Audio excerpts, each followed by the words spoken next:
Murakoze nanone nitwa Dr. Gerard Nkundimana nkandi umuganga wita ku buvuzi bw'impyiko buryo bw'imyiruka nakurikirana abahawe impyiko. Ku bantu bahawe impyiko ni byiza kubungabunga impyiko bahawe kuko ni impano utapfa kubona ku buryo bworoshye. Kubona umuntu uguha impyiko ye bisaba ko aba yabaye kuri wowe nk'intwari, aba yaguhaye ubuzima. Kugira ngo rero iyo mpyiko dusigasire ubuzima bwayo bisaba yuko umurwayi wahaye impyiko yitwararika afata imiti neza, yubahiriza amabwiriza muganga yamuhaye. Cyane cyane ko mu miti tubaha ari imiti igabanya ubwirinzi bw'umubiri kugira ngo iyo mpyiko bahawe umubiri ushobore kuyakira. Bisaba rero ko bitwararika kugira ngo iyo mpyiko izashobore kubagirira umumaro imare n'igihe. Tuvuga ko yagufashije nibura uyibanye hagati y'imyaka 5 na 18. Hari ibigomba kwitonderwa ku murwayi wahawe impyiko. Agomba kwirinda ibintu byamukurira byose kwandura infection. Ni mpamvu tubasaba gukaraba intoki bakoresheje amazi n'isabune igihe cyose bibaye ngombwa. Tubasaba kwirinda kujya ahantu hari uruhame cyane cyane mu mwaka wa mbere bagihabwa impyiko kuko bafite ibyago byinshi yuko bahandurira indwara z'ubuhumekero, bakaba bashobora kwandura nk'umusonga. Ikindi tubasaba kwihagarika igihe cyose bibaye ngombwa kugira ngo ya mpyiko ihorane ubuzima. Abantu bashyizwe ku miti ifasha impyiko bahawe kugumana ubuzima buzira umuze, immunosuppression, tubasaba nanone kwirinda kujya ku zuba kubera ko iriya miti ya immunosuppression ibongera ibyago bya kanseri y'uruhu.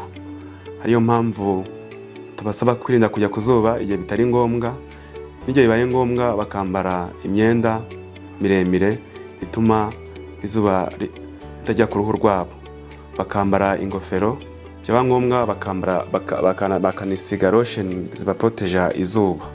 Abantu bahawe impyiko kandi nanone tubasaba kumenya ibimenyetso bya kidney rejection, kuba ibimenyetso bigaragaza ko ubuzima bw'impyiko bahawe buri mu kaga, harimo kuba kwihagarika byaba bitagishoboka, kuba babona amaraso mu nkari, kuba umubiri wabo urimo byimbagana, kugira umuriro, kuba umuvuduko w'amaraso wabo urimo wiyongera, cyangwa se kubaho bashyize impyiko harimo hagaragara ububabare. Dusaba umuntu wese wahaye impyiko yabonye bino bimenyetso mpuruza kugana muganga hakiri kare. Ikindi dusaba abarwayi bahawe impyiko ni ukwitwararika cyane cyane abadamu bakiri mu myaka yo kororoka. Tubasaba gushaka kuboneza urubyaro, family planning, igihe baba bifuza kubyara nibura hashize umwaka umwe bahaye impyiko, bakabanza kuganira na muganga. Hama muganga w'impyiko nawe akabashyikiriza umuganga wita ku buzima bw'ababyeyi, gynecologue, kugira ngo bazafatanye muri urwo rugendo.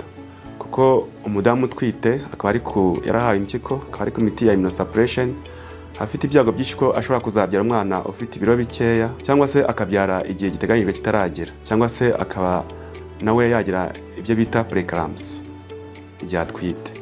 Dusaba abadamu bari mu myaka y'ubwororoke no kororoka, igihe bifuza gutwita kubanza kubiganiraho na muganga w'impyiko, transplant nephrologist.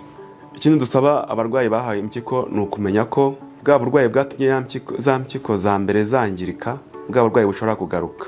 Bikaba ariyo mpamvu tubasaba kubizirikana kugira ngo batumva ko ari guhabwa impyiko ntago bikuraho ko wakongera kugira ikibazo nk'icyo wahuye nacyo. Hama dusoza twongera gusaba abantu bose bahawe impyiko kuzirikana ko ari impano idasanzwe idapfa kuboneka, bakasigasira ubuzima bwayo. Hama igihe cyose bagize ikibazo bakagana muganga ubegereye. Murakoze.